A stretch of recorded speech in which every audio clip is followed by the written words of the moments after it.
翻嚟最後一節嘅新聞。第3屆中學文憑試嘅中文科今日就考咗卷1同埋卷2。有學生認為部分嘅題目有一定難度。我哋問過閱讀能力部分其中一篇文嘅作者，佢話有關嘅題目並冇標準答案，但佢都提供咗一啲參考。合共考約3個鐘嘅卷1同卷2，其中佔全科分數20%嘅卷1閱讀能力，出咗2篇文章，文言文係摘自《史記·孔子世家》。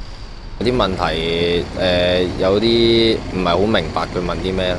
另一篇語體散文係徐國能嘅《第九味》，作者借記咗一位人士嘅生平同行事，同埋佢對飲食之道嘅體會，抒發對人生興衰聚散無常嘅感慨。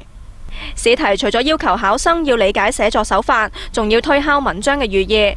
例如文中以淑女比喻甜，問題就問鹹同苦嘅比喻人物。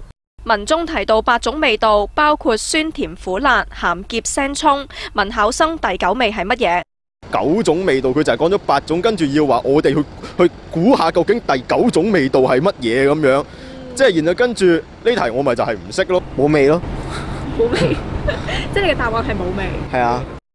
文章作者徐國能回覆查詢嘅時候話，有關題目並冇標準答案。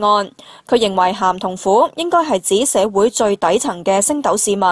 至於第9味，佢話答案好多，或者係經歷咗百味雜陳嘅人生，最後嘅人生況味。至於作為試題係咪適宜，作者認為材料大致合適，但係試題嘅設計就有難易之分。佢認為呢份試題好靈活。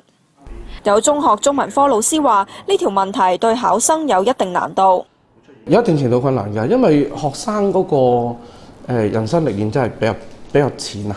咁佢好多嘢佢未必會諗得咁曲折。